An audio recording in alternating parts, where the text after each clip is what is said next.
here with Ed Soler, who is here to talk to us about this 18-inch gap, the distance between your head and your heart. And Mr. Edwin lost a 27-year career. He hit rock bottom, but instead of staying stuck, he built a framework to help you finally act on your dreams. He's the dream realization partner. He's got life experience, he's got resilience, and he's here to equip and inspire you to rise, push forward, and refuse to let your dreams die. So we're going to be talking about some of these really important issues: becoming unstoppable, even if you feel like you've run out of time, get your beliefs, your success, your motivation back, have some breakthroughs, get unstuck, and get to those first actions towards success. So Mr. Edwin Soler, how the heck are you today? I'm doing great, Robert. So great to be here with you.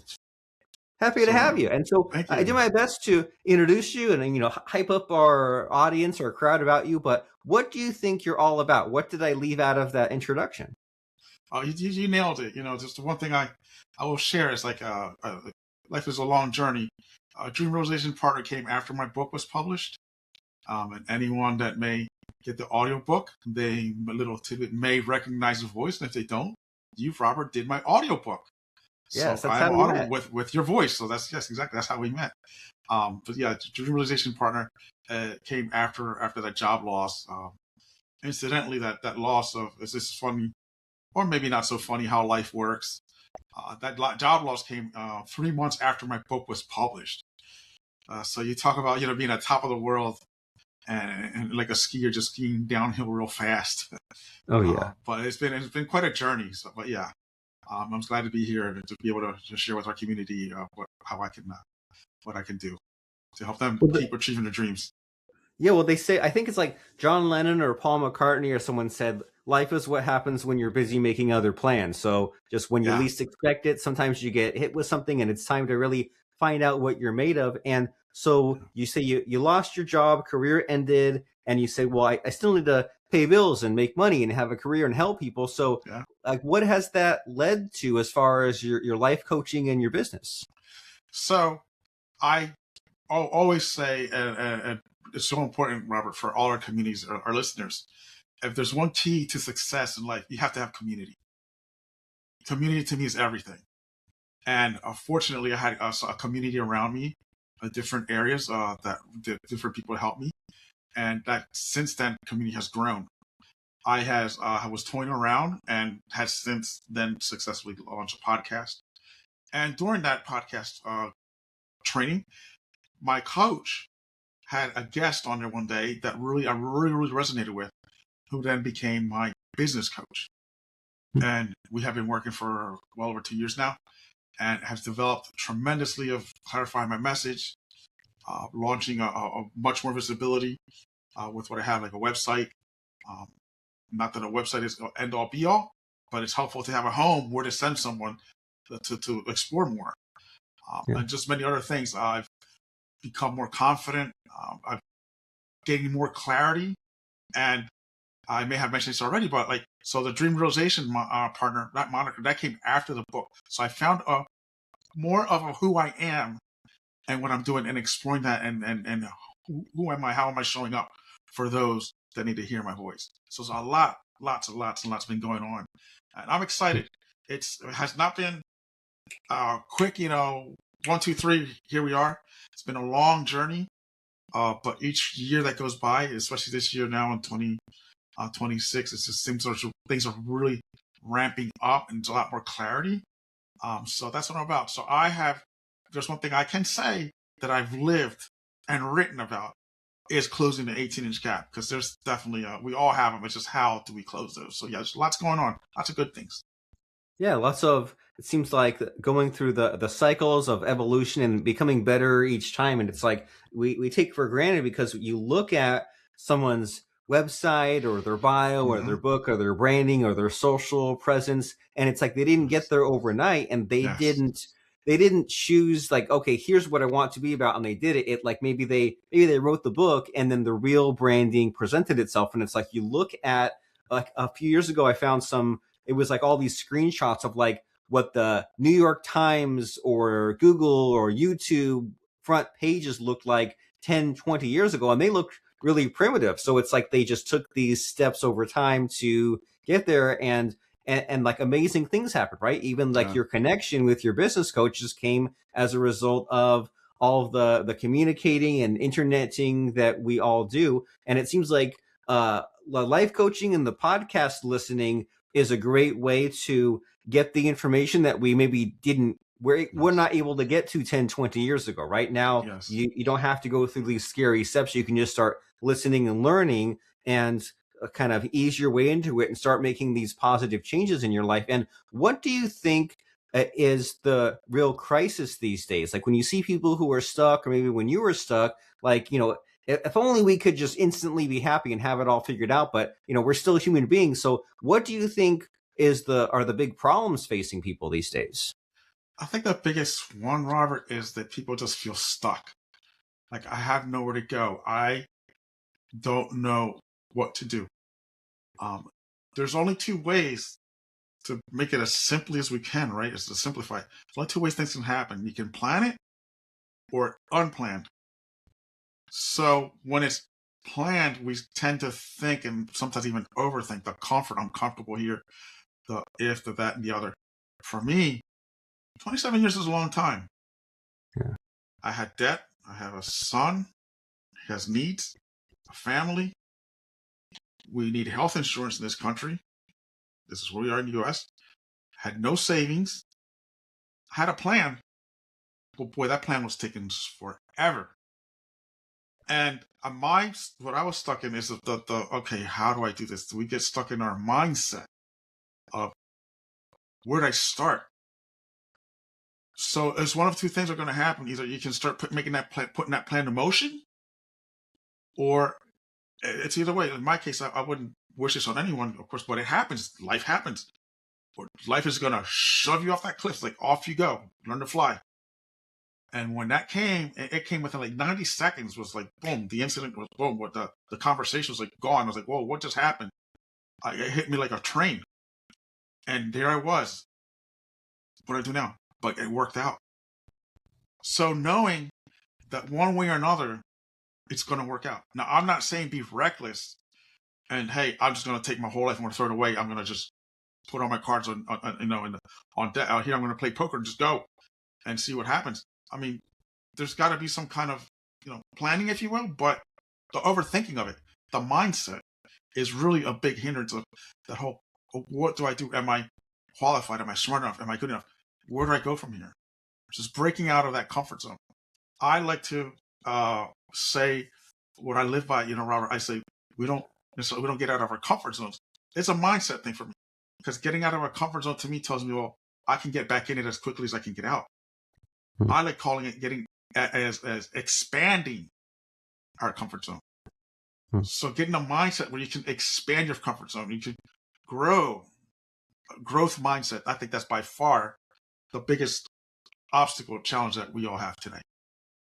Oh yeah, I agree. And if we can change that thinking, then we can accomplish so much more. And I think all the time about how there are so many people out there that they're dumber than you and me, and they have less skill than you and me, but they have more confidence, right? And then there are also people out there that are way smarter than you and me and are way more skilled, but have low confidence and that hold themselves back. So we need to get those values increased and tuned, so that way we can maybe take the risks and do the things and step up, because life is short and it's not guaranteed, and we all have different setbacks. We're all on our own journeys, and we need to figure some of these things out. And so I'm always really curious about life coaches, right? Because there's different paths to success. We can learn, we get a mentor, we can get a therapist, but that kind of sometimes holds us back, right? Because the therapist, they have all these guardrails and they can't necessarily tell us what to do. And so can you tell us, maybe if someone is not super educated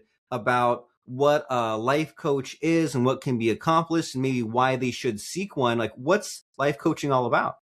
So that's a very, very beautiful, powerful question. You nailed a thing there. If I may just backtrack just a slight second to tie into a lot of things that you said before I get into that. One thing that we also get into, the smarter, the not so smart, the social media success is, a lot of comparison.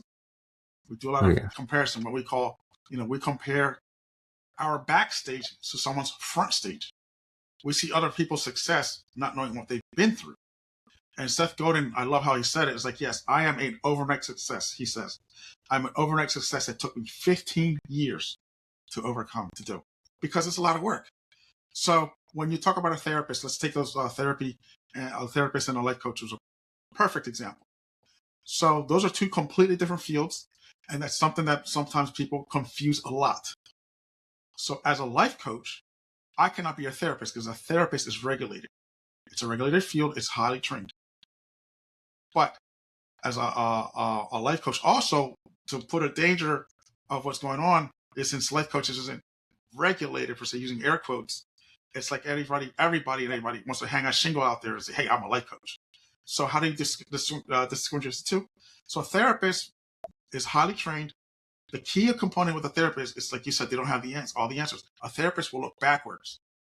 A therapist will look back at what's broken and see how it can be fixed. A life coach, at its purest form, is someone that takes someone and looks to the future. They're already well, for the most part, and how can they get better? Now, there is a distinction. There's people that maybe they want a life coach, but, to take the mental health aspect, to go to, to really go profound in this. If someone is in a deep depression or like a deep addiction, needs some kind of professional help, then yes, a therapeutic or other model for sure would be good for them, first necessary to then move forward. So a life coach is someone, we're never going to be perfect. We're not going to be, hey, I don't need any help. That's the worst place to be. Because anybody that says, I'm fine, I don't need any help, is in denial and is stuck. They're going to be stuck in status quo. But if you're of a good mind, hey, I'm okay. It's okay to be sad, but not so to the point maybe medications need or anything like that. Not something that's regulated, but hey, I just need a little help. I'm stuck. I have questions. How do I go forward? That's where a life coach will come in. But a life coach that knows how to ask the right questions and how to sit with them. I saved a post on LinkedIn that I found of someone that speaks specifically of this. So too many people think life coach, okay, I just pay someone, I get these answers and boom, off I go. It's deeper than that. Because a good life coach, it's okay right now to talk to someone, Robert, and they get clarity on something. And boom, off they go. Great. Okay, but what happens 3 or 4 days later? That's going to wane. Life gets in the way. Sure. You're going to want to come back. A coach that's going to be there. Okay, how's it going? What do we do? What's holding you back? What else are you thinking? And that's working through the deep thing over and over again. And there's ways of doing that and ways of being trained to be able to bring the most out of the person that I'm coaching. Coaching is about awareness. And there's a confusion because some people that say about life coaching, well, if I know the answers, why would I go to a coach? Well, because they're drawn out of you. I've had conversations, Robert, that have blown me away. Not that I'm better than anybody else, but because I'm so passionate about what I do and want to help. That I love. And it's just not like, it's not a checklist. In my old job, I worked with the courts. So we dealt with a lot of drug and alcohol counseling. It's a checklist. It's insurance pays, or the state, whoever's paying for it, is going to fund a certain amount of time. Check the boxes. I had clients that went through it 3, 4, 5 times. Sometimes you ask yourself, well, sadly, addictions, why people go to rehabs, especially when they're in the system, the criminal system, over and over again. They game the system. They check the boxes. That's their get out of card. They're not going to the root. The life coaching gets deeper into the root of what is there, bringing awareness, bringing questions, things that even people weren't aware of, being able to listen for that and to reflect and ask. And that's just my passion. I just love asking those deep, profound questions that'll just stump someone and just be like, I've never heard that be asked that way before. That's a really good question. That's what's about, getting deep and bringing awareness up to the surface.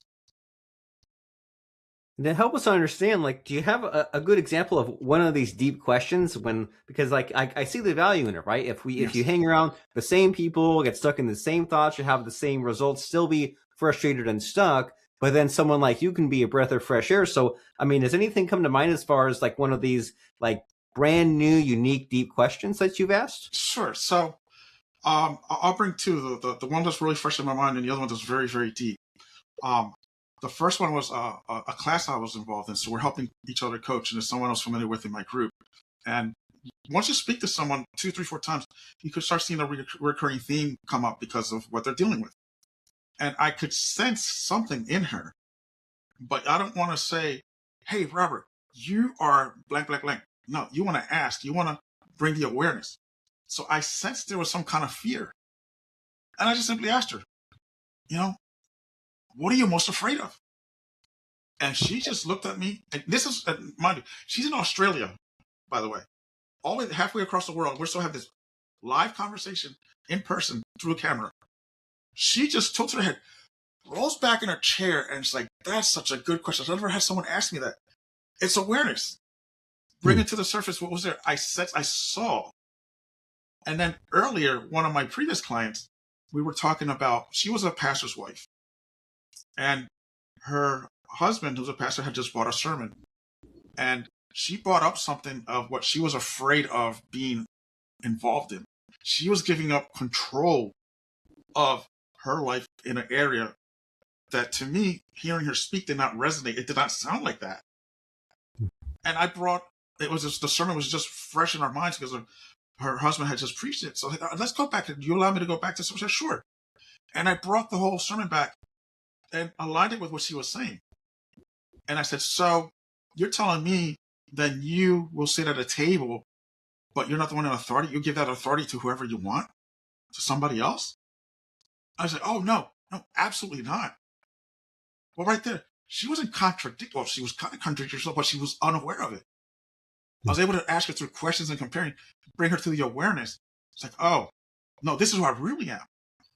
So that's the beauty of, the life coaches bring that awareness that the answers may be in there, but they're not being discovered, the right questions.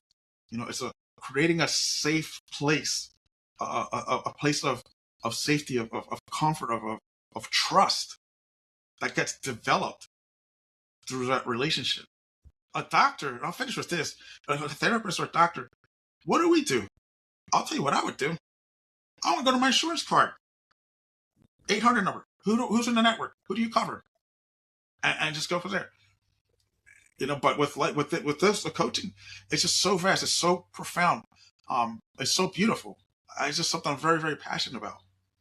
Yeah, I can tell. And I think that it's a foundational pillar of self-help is asking those quality questions, asking better questions, and especially the ones that maybe you're afraid to ask of yourself, and that maybe can reveal some blind spots, some elements of your life that have been maybe neglected or you've been self-sabotaging. And there was something in there that you said about that made me think of like Jim Rohn says, well, self-help doesn't last, right? You fix the problem, but it comes back. And does that mean that, well, should you not shower? Should you not eat a meal? You'll be hungry again. Well, it's just like a slow and steady process. And so many times I've had a mentor of some kind or checked in or done a mastermind meeting and kind of revisited the same goals, or I wanted to accomplish this thing, make a course, a podcast, website, get some coaching clients, things like that. And it's the end result is so far away. It's so many like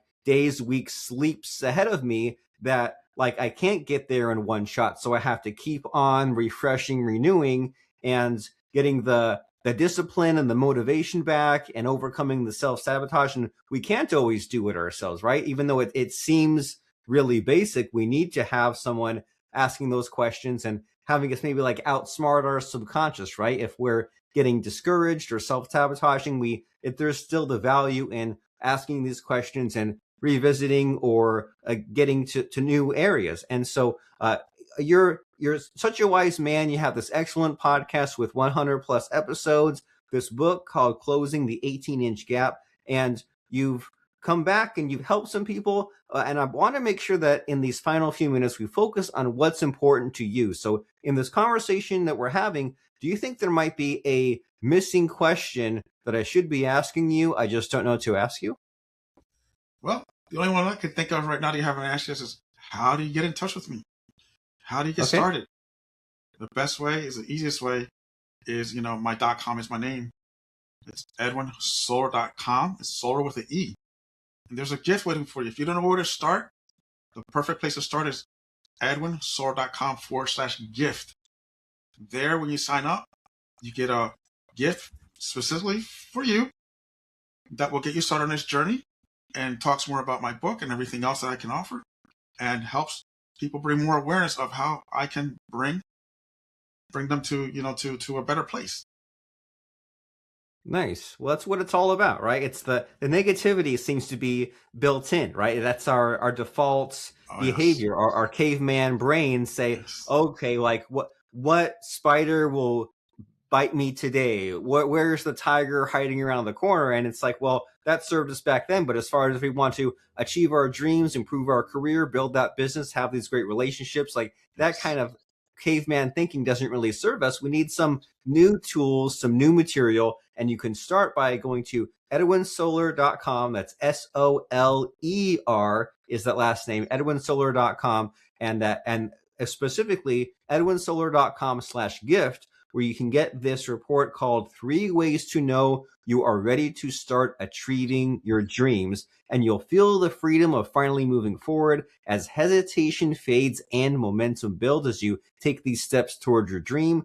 Reignite that fire, rise above fear, doubt, excuses, and step into the life that's been calling you all along, because life is tough, but luckily we're in this information age where the material is right out there for us to grab it if we're open, if we're willing to these new ideas and new possibilities to move forward. And you can find out all about Edwin. You can find him on LinkedIn. We'll have a link to that. And his book called Closing the 18-Inch Gap, as he said, Robert Planks narrated it. And then there's the Closing the 18-Inch Gap podcast with over 100 plus episodes. He talks about balance before breakthroughs to getting your dreams figured out and mental health. And if you have excuses, like you say, I don't have enough time, there's just so many fascinating topics to just get your mind refocused and retrained towards that success path that it should be on. So Closing the 18-Inch Gap by Edwin Soler and edwinsoler.com. And as we're heading there and checking out those resources, it's time for the scary part of the podcast where I try to stump you. I try to put you on the spot by asking you about a fun or interesting quote or lesson that has served you. So what comes to mind as far as a fun or interesting quote or lesson? I have a funny lesson that I want to share. I'll Okay. title this little mini 30-second episode, I'm Not the Smartest Guy in the Classroom. So here I'm in college thinking, I don't know what I was thinking at the time. I was going to be a nutrition major. Who's nutritionist? It wasn't for me. Someone has to be. Someone has to be. That's me for sure. And I've worked with 3 of them, and I didn't like any of them. They just didn't work for me. So I'm trying to find my own path in that direction. So during that time, before I had a redirect, I was in a chemistry class, and this one chemistry class I had to take was required. It just stumped me. It kept stumping me. So I figured I'd take the fast track, go to summer session, take the test. It's a test every week. Blazing speed, Monday to Thursday. Science and math are by far not my 2 worst subjects. What was I thinking? So the professor decides to put the score, the first test, 90 something was the highest score. Number 4, single digit 4 was the lowest. Me, being the clown I am, like, who is a ding dong that doesn't know anything about chemistry that got a 4? When I got my test back, it was me. I got that 4. And it was like a path that set me on a path to finally have to change my major, which changed my path to my career, and which changed a career that I lost that now set me up for my greatest comeback that's continuing ever. So you just don't know. Don't minimize what can happen. In the moment, you won't see it. You might not understand it. And I laugh so much now, but that day that I got that 4, it was a devastating day for me. And then having to change my major a week later and what it did to my GPA and all that nonsense. But looking back, it was just part of the process. So don't take anything for granted. You may not understand it now, but somehow, some way, that's another brick on your path to success that's going to happen. And if you can't see it, I want to be the one to be there to help you see it. Very nice. It could be a blessing in disguise. You just don't Yes, see it in the present moment, that it's setting you up for that future success. So if you've absolutely. been amazed and a little bit aware and inspired by what Ed has to say today, then check out his website, edwinsoler.com, and you can find out all about him, the Ready, Reset, Grow framework to guide you through transformation with clarity, confidence, and courage. You can find out about Ed's childhood trauma, career loss, and cancer survival, and he brings uncommon empathy and practical wisdom to his work. And his message is this: you can't think your way into your dreams, and you have to live from the heart that imagined them. So check out his coaching, his podcast, his chat sessions at edwinsoler.com/gift. You'll be glad you did. And thank you very much, Mr. Edwin, for showing up, stopping by, and just making us feel good and telling us what we need to know. I'm really glad that you made the time. So thank you. Thank you so much, Robert. It's quite a pleasure having you be on a guest on your podcast.